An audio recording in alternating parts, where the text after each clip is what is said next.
আপনি কি রমজানের সফরে আছেন? লম্বা পথ পাড়ি দিতে গিয়ে রোজা নিয়ে দ্বিধায় ভুগছেন, রাখবেন নাকি ভাঙবেন? ভ্রমণের ক্লান্তি আর রোজার সংযম কি একসাথে সম্ভব? ইসলাম কি মুসাফিরের জন্য রোজা রাখার ক্ষেত্রে কোনো বিশেষ বিধান রেখেছে? আজ আমরা কোরআন ও হাদিসের আলোকে জানব ভ্রমণের সময় রোজা রাখা জায়েজ কিনা এবং এমন পরিস্থিতিতে আপনার করণীয় কি। আসসালামু আলাইকুম রহমতুল্লাহ। উম্মা কণ্ঠতে আপনাদের স্বাগতম। এখানে ইসলামের গভীর জ্ঞান সহজভাবে তুলে ধরা হয়। আমাদের বার্তা ছড়িয়ে দিতে চ্যানেলটি সাবস্ক্রাইব করুন এবং বেল আইকনটি প্রেস করুন। প্রিয় শ্রোতা, রমজান মাস মুসলিম উম্মার জন্য এক রহমতময়, বরকতময় এবং মাগফিরাতের মাস। এই মাসে সিয়াম পালন করা ইসলামের অন্যতম স্তম্ভ এবং প্রতিটি সুস্থ প্রাপ্তবয়স্ক মুসলিমের উপর এটি ফরজ। আল্লাহ তাআলা পবিত্র কোরআনে বলেছেন, হে ঈমানদারগণ, তোমাদের উপর রোজা ফরজ করা হয়েছে যেমন তোমাদের পূর্ববর্তীদের উপর ফরজ করা হয়েছিল, যাতে তোমরা মুত্তাকি হতে পারো। সূরা বাকারা আয়াত 183। তবে ইসলাম একটি সহজ ও ভারসাম্যপূর্ণ জীবন ব্যবস্থা, যা মানুষের সামর্থ্যের বাইরে কোনো কিছু চাপিয়ে দেয় না, বরং বিশেষ পরিস্থিতিতে ছাড়ের বিধান রেখেছে। সফর বা ভ্রমণ এই বিশেষ পরিস্থিতির অন্তর্ভুক্ত। আজ আমরা আলোচনা করব, আমি কি ভ্রমণের সময় রোজা রাখতে পারি? এই বিষয়ে শরীয়তের সুস্পষ্ট বিধানগুলো আমরা কোরআন ও হাদিসের আলোকে তুলে ধরব, যাতে মুসাফির ভাই ও বোনেরা তাদের সিদ্ধান্ত নিতে পারেন। আপনার ঈমানের জীবনকে আরও সমৃদ্ধ করতে আধ্যাত্মিক জ্ঞান ও অনুপ্রেরণার এক অসাধারণ ভাণ্ডার পেতে আজই ভিজিট করুন আমাদের ওয়েবসাইট www.ummakantho.com। ইসলামী শরীয়ত অনুযায়ী ভ্রমণের সময় রোজা রাখার ব্যাপারে মুসাফিরদের জন্য দুটি বিকল্প অনুমতি রয়েছে। রোজা রাখা বা না রাখা উভয় ক্ষেত্রেই শরীয়তের সুস্পষ্ট নির্দেশনা বিদ্যমান। আল্লাহ তাআলা পবিত্র কোরআনে বলেন, তবে তোমাদের মধ্যে যে অসুস্থ হবে অথবা সফরে থাকবে সে অন্য দিনগুলোতে সংখ্যা পূরণ করে নেবে। সূরা বাকারা আয়াত 184। এই আয়াতে স্পষ্ট করে বলা হয়েছে যে অসুস্থ ব্যক্তি এবং মুসাফির অর্থাৎ সফরকারী ব্যক্তি উভয় রমজানে রোজা না রাখার অনুমতি পাবে এবং পরবর্তী অন্য দিনগুলোতে তা কাজা আদায় করে নেবে। রাসূল সাল্লাল্লাহু আলাইহি ওয়াসাল্লামের হাদিসেও মুসাফিরদের জন্য এই ছাড়ের বিষয়টি আরও স্পষ্টভাবে বর্ণিত হয়েছে। হযরত আনাস ইবনে মালিক আল কাবি রাদিয়াল্লাহু আনহু থেকে বর্ণিত, রাসূল সাল্লাল্লাহু আলাইহি ওয়াসাল্লাম বলেছেন, আল্লাহ তাআলা মুসাফিরদের ওপর থেকে নামাজের অর্ধেক অংশ এবং রোজা উঠিয়ে নিয়েছেন, আর গর্ভবতী ও দুধ দানকারী নারীর ওপর থেকে রোজা উঠিয়ে নিয়েছেন।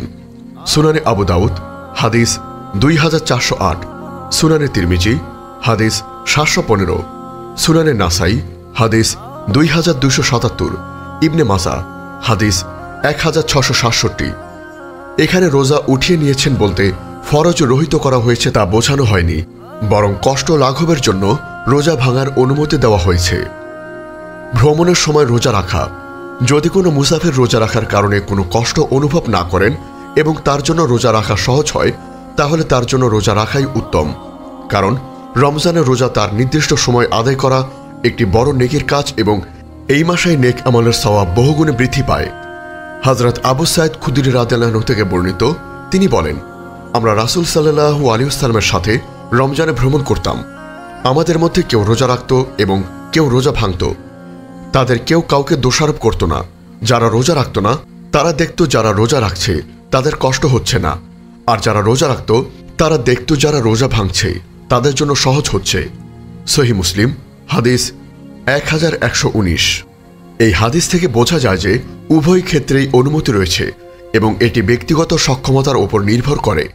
তবে যদি রোজা রাখার কারণে অতিরিক্ত কষ্ট বা ক্ষতির আশঙ্কা না থাকে, তাহলে রমজানের রোজা রমজানেই আদায় করা উত্তম, কারণ রমজানের দিনের ফজিলত এবং বরকত অন্য দিনের কাজা রোজায় পাওয়া যাবে না। ভ্রমণের সময় রোজা না রাখা। যদি ভ্রমণের কারণে রোজা রাখা কষ্টকর হয়, যেমন তীব্র গরম, তীব্র ভ্রমণ, শারীরিক দুর্বলতা বা এমন পরিস্থিতি যেখানে রোজা রাখলে শারীরিক ক্ষতির আশঙ্কা থাকে, তাহলে রোজা না রাখার অনুমতি রয়েছে এবং এটি শরীয়ত সম্মত। আল্লাহ তাআলা পবিত্র কোরআনে বলেন, আল্লাহ তোমাদের জন্য সহজতা চান এবং তোমাদের জন্য কঠিনতা চান না। সূরা বাকারা আয়াত 185। এই আয়াতটি মানুষের জন্য সহজতার নীতির ওপর জোর দেয়। যখন রোজা রাখা কষ্টকর হয়ে দাঁড়ায়, তখন এই সহজতা গ্রহণ করাই আল্লাহর নির্দেশ পালন। হযরত জাবির ইবনে আব্দুল্লাহ রাদিয়াল্লাহু আনহু থেকে বর্ণিত, তিনি বলেন, রাসূল সাল্লাল্লাহু আলাইহি ওয়াসাল্লাম এক সফরে ছিলেন। তিনি দেখলেন একজন ব্যক্তির আশেপাশের লোকজন জটলা করছে এবং তার উপর ছায়া তৈরি করছে। তিনি জিজ্ঞেস করলেন, কি ব্যাপার? তারা বলল, এ একজন রোজাদার। তখন রাসূল সাল্লাল্লাহু আলাইহি ওয়াসাল্লাম বললেন, সফরে রোজা রাখা পুণ্য নয়। সহিহ বুখারী হাদিস 1946, সহিহ মুসলিম হাদিস 1115। এই হাদিসটি প্রমাণ করে যে যদি সফরে রোজা রাখা কষ্টকর হয় তবে রোজা না রাখাই উত্তম। রোজা না রাখার পর করণীয়: যদি কোনো মুসাফির সফরে রোজা না রাখেন তবে তাকে রমজানের পর সুস্থ হওয়া এবং সফর শেষ হওয়ার পর ছুটে যাওয়া রোজাগুলো কাজা আদায় করতে হবে। কাজা রোজা আদায় করা ফরজ। আল্লাহ তাআলা পবিত্র কোরআনে বলেন, সে অন্য দিনগুলোতে সংখ্যা পূরণ করে নেবে। সূরা বাকারা আয়াত 184। কাজা আদায় করার ক্ষেত্রে পরপর রাখা জরুরি নয়। কাজা রোজাগুলো পরপর রাখা জরুরি নয়। মুসাফির তার সুবিধা অনুযায়ী ধীরে ধীরে কাজা রোজা আদায় করতে পারেন, যেমন প্রতি সপ্তাহে 1 বা 2টি করে। দ্রুত আদায় করা মুস্তাহাব, যদিও কাজা আদায়ের জন্য নির্দিষ্ট কোনো সময়সীমা নেই পরবর্তী রমজান আসার আগ পর্যন্ত, তবে দ্রুত কাজা আদায় করাই উত্তম। সফরের সংজ্ঞা ও শর্তাবলী। ইসলামী শরীয়তের পরিভাষায় মুসাফির হওয়ার জন্য কিছু শর্ত রয়েছে যা মাযহাব ভেদে কিছুটা ভিন্ন হতে পারে। দূরত্ব: অধিকাংশ ফকিহদের মতে প্রায় 80 কিলোমিটার অর্থাৎ 48 মাইল বা তার বেশি দূরত্বে ভ্রমণ নিয়ত করলে ব্যক্তি মুসাফির হিসাবে গণ্য হবে। কিছু মত অনুযায়ী প্রায় 77 কিলোমিটার। সময়কাল: একজন ব্যক্তি যদি কোনো স্থানে 15 দিনের কম থাকার নিয়তে সফর করে তবে সে মুসাফির হিসাবে গণ্য হবে। যদি 15 দিন বা তার বেশি থাকার নিয়ত করে তবে সে ওই স্থানের মুকিম অর্থাৎ স্থায়ী বাসিন্দা হিসাবে গণ্য হবে এবং তার উপর রোজা ফরজ হয়ে যাবে। নিয়ত: সফরের নিয়ত অর্থাৎ দীর্ঘ পথ ভ্রমণের উদ্দেশ্য থাকতে হবে। সামান্য কাজের জন্য বাড়ির বাইরে গেলে মুসাফির গণ্য হবে না। ইসলাম মানুষকে এমন বিধান দিয়েছে যা তার জন্য কল্যাণকর। ভ্রমণের সময় রোজা রাখা যদি ব্যক্তির জন্য কষ্টকর হয় তাহলে রোজা না রাখার অনুমতি একটি বিরাট সুবিধা। এই সুবিধা গ্রহণ করা আল্লাহর প্রতি কৃতজ্ঞতারই নিদর্শন। তবে যদি রোজা রাখার কারণে কোনো কষ্ট না হয় বরং তা সহজ হয় তবে রমজানের বরকত লাভের জন্য রোজা রাখাই অধিক সওয়াবের কাজ। গুরুত্বপূর্ণ হল প্রতিটি মুসলিম যেন নিজের শারীরিক অবস্থা ও সফরের ধরন বিবেচনা করে কোরআন ও হাদিসের আলোকে সঠিক সিদ্ধান্ত গ্রহণ করে।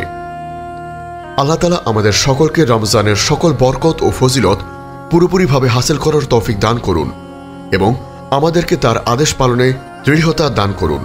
আল্লাহুম্মা আমিন।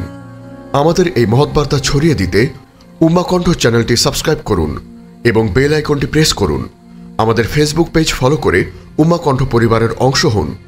ইসলামিক ব্লগ ও রিসোর্স পেতে আজই ভিজিট করুন আমাদের ওয়েবসাইট www.ummahkontho.com।